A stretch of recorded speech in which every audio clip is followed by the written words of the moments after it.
now like to call upon Ellen Pace from our Social Justice Committee to introduce our teacher tonight.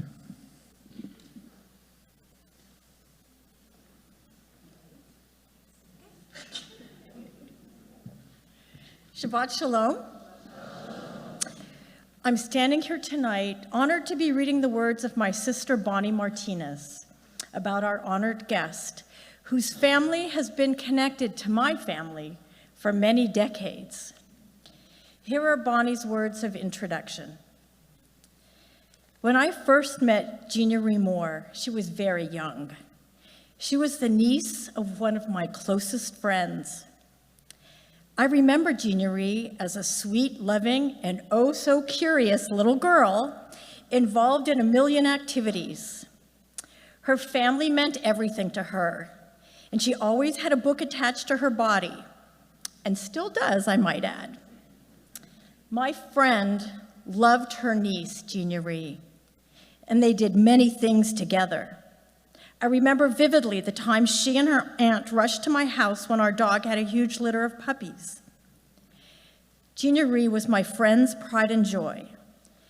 Tragically, around the time Jeania was graduating from middle school, her aunt unexpectedly passed away. And it breaks my heart that my childhood friend, Jeanette, did not have the opportunity as I have had to watch Jeania grow up and become the remarkable woman you're about to meet. So Bonnie's not doing it because she was gonna cry, but here I am. Okay. Jeania Moore serves as the Director of Civil and Human Rights at the General Board of the Church and Society, which is the United Methodist Church's denominational social justice agency on Capitol Hill in Washington, D.C. Her justice work at Church and Society includes immigration, criminal justice reform, gun violence prevention, the death penalty, religious liberty, refugees and migration, and more. Jeania also writes a column for Sojourners magazine entitled Under the Sun. She's a native of Pasadena who was raised at Scott United Methodist Church. And thank you to all the Scott United Methodist Church members for joining us tonight, and others from the community as well. Jeania is proud of her California roots and sees her current work as the fruit of seeds planted here at Scott. She is grateful for her family and her home church community, which continues to honor God by giving back to others and seeking to make the world a better place. Jeania feels called to ministries of justice and compassion through advocacy and theological education. Having experienced activism and education as a faithful witness, she believes that in this work we both give and receive God's grace. Jeania hopes to have an impact not simply on an issue, but also on people. She's a graduate of Yale University, the Candler School of Theology at Emory University, and the University of Cambridge. Jeania is commissioned deacon in the California Pacific Conference of the United Methodist Church. In addition, besides having a busy work life, she fits in an active social life. And she pursues what seems to be a million hobbies. She cooks and bakes, and she extensively researches food sustainability, explores veganism, and cultural cuisines. But food isn't her only interest. She knits complete outfits, and the last time I saw her on Instagram, it looked like she added birding to her repertoire of activities. On a final personal note, it is heartwarming for me to see that Jeania has taken on so much of the spirit of her aunt with her endless energy, outgoingness, fluency in Spanish, and embracing of all cultures. I can't think of a better person to share their words at our Social Justice Shabbat.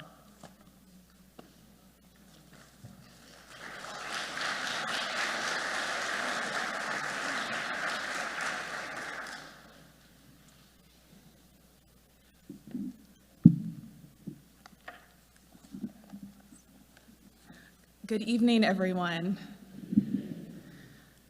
Ooh, I have to take a minute. I would like to thank the Pasadena Jewish Temple and Center Social Justice Committee, Kathy Kobayashi and Marie Ote, and Rabbi Carrier for this invitation, as well as Bonnie Pace Martinez and family who facilitated my coming here and, as you heard, provided my very first connection to Pasadena Jewish Temple and Center years ago. I also would like to thank Reverend Stevenson and Scott United Methodist Church family, as well as all the many family, friends, and supporters here today. I would also like to acknowledge the memory of Rabbi Marvin Gross, who, as we heard, started the Social Justice Shabbat here at Pasadena Jewish Temple and Center, and who worked tirelessly for justice. I am very honored to be with you tonight, and I pray that my words might be a blessing.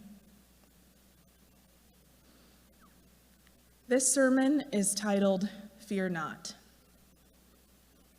In the Smithsonian National Museum of African American History and Culture in Washington, D.C., there's an exhibit titled, To Pick a Bale of Cotton.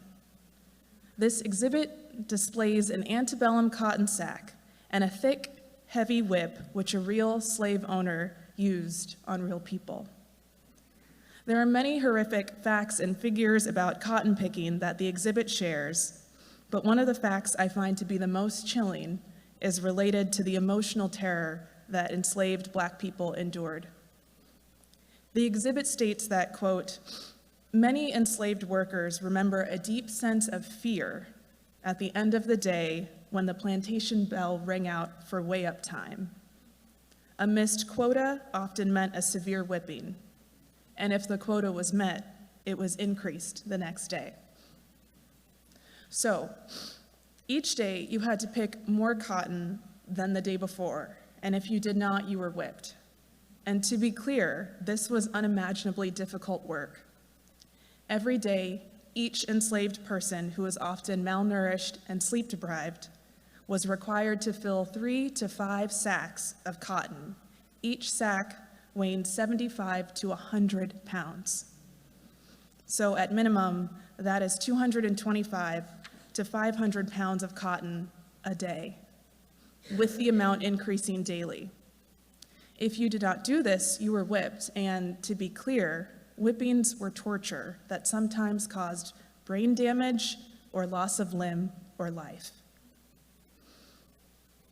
So what's striking to me is that even in the midst of this backbreaking physical labor, what many enslaved people remember is the fear at the end of every day. This historical memory speaks to the power of fear to shape our lives. I open my remarks this evening with this history because it connects to the scripture reading which we heard from the Jacobses. In Exodus 5, Pharaoh refuses to let the Hebrew slaves go and instead increases the workload by demanding that they make bricks without straw and yet still meet the daily quota. This is a striking parallel to the situation of enslaved Africans in America picking cotton. The similarities explain why the Exodus narrative became such a source of spiritual support and identity for Black people, from slavery to the Civil Rights era, from Harriet Tubman to Dr. King. The similarities also include the element I highlighted earlier, fear. Fear is a perennial challenge in the fight for justice. Okay, so I'm going to be honest with you. I think we're facing a lot of fear right now in our society, especially if you're a person of color, Muslim, Jewish, Sikh, migrant, queer, trans, poor, the list goes on and on. And so this evening, I want us to spend some time thinking about fear, how it affects our lives, and how Scripture and Dr. King's legacy give us a guide to move forward. Before jumping in, I would like to ask everyone to take just a few seconds and think of one reality of injustice that makes you fearful today. It could be anything: police brutality, anti-Semitic violence, immigration enforcement, something that makes you fearful. Once you have it, just keep it in mind. We'll come back to it later. All right, so let's turn to the scripture. Following the Jewish annual reading cycle, as the rabbi explained, our scripture this week is Exodus 1:1 through 6:1. These opening chapters of Exodus tell the story of the Israelites' enslavement in Egypt and of Moses' early life and call from God to liberate his people. These chapters also tell a story about the power of fear. 3 years ago, when our current president was inaugurated in January 2017, multiple Christian pastors I know decided to preach on Exodus chapter 1, verses 8 through 11. Now a new king arose over Egypt who did not know Joseph. He said to his people, "Look, the Israelite people are more numerous and more powerful than we. Come, let us deal shrewdly with them, or they will increase, and in the event of war, join our enemies and fight against us and escape from the land." Clearly, fear-based politics is as old as Methuselah, or at least as old as Moses. As we see in the Exodus narrative and in our country today, a cultivated and manipulated fear drives hate, oppression, evil, and unjust policies. In Exodus and in our country today, this fear costs lives.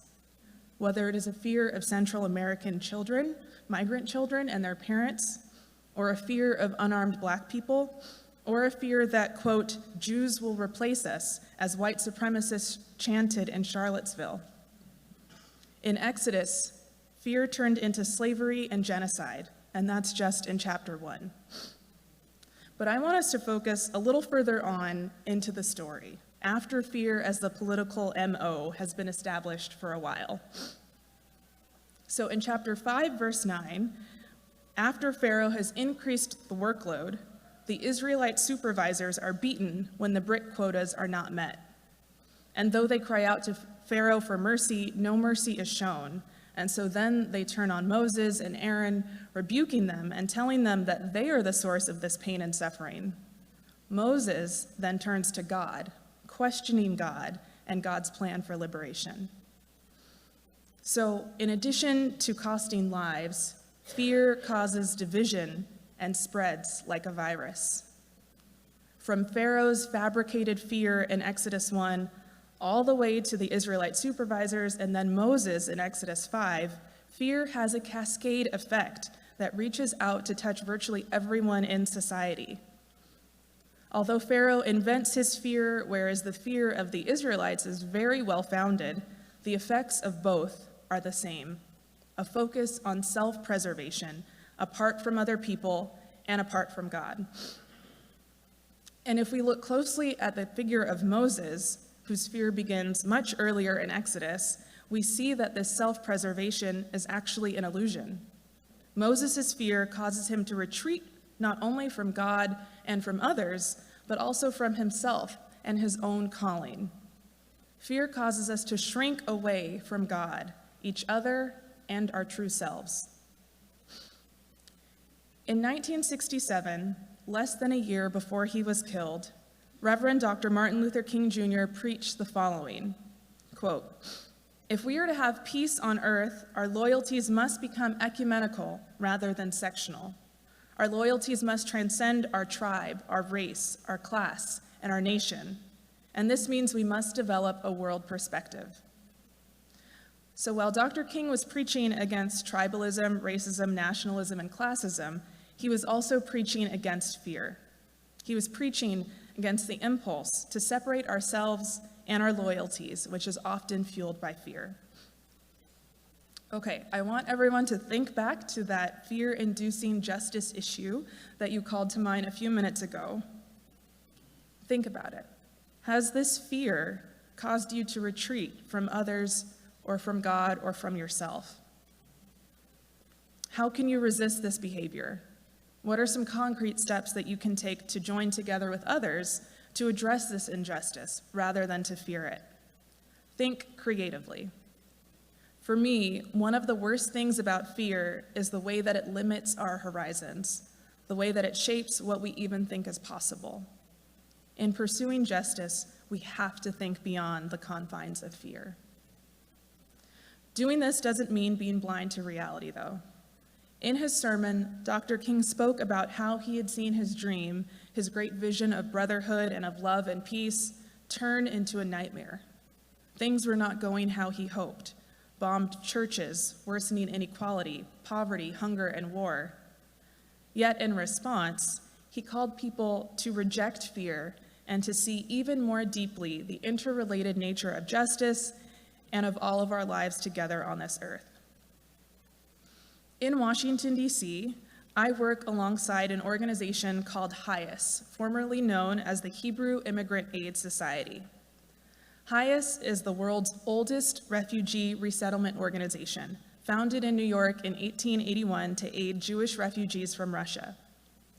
Over the years, HIAS expanded their work to help refugees from around the world. The CEO of HIAS has a saying that I absolutely love and that I think echoes Dr. King's point. He says, "We used to help refugees because they were Jewish, and now we help refugees because we are Jewish." This saying makes clear what precisely is at stake in our response to fear. Not only the lives of other people, but also our very selves, who we are as people of faith and goodwill. Side note, please advocate for refugees right now. If you were following the headlines this week, we are one federal injunction away from effectively dismantling the refugee resettlement program in the United States. So please call your member of Congress and tell them you want refugees here. On that note, Dr. King's message speaks powerfully to us at this moment in time. King's words about adopting a world perspective address not only the idea of peace on earth, but also fundamentally whether there will be an earth. Climate change is a wake-up call that underscores the absolute necessity of a world perspective. In his sermon, Dr. King said, quote, "We must either learn to live as brothers," and I would add sisters and siblings, "or we are all going to perish as fools." I think Greta Thunberg would agree that this is not an exaggeration. We should agree as well and make the individual and collective changes necessary to heal the only planet we and other creatures, plants and animals, have to call home.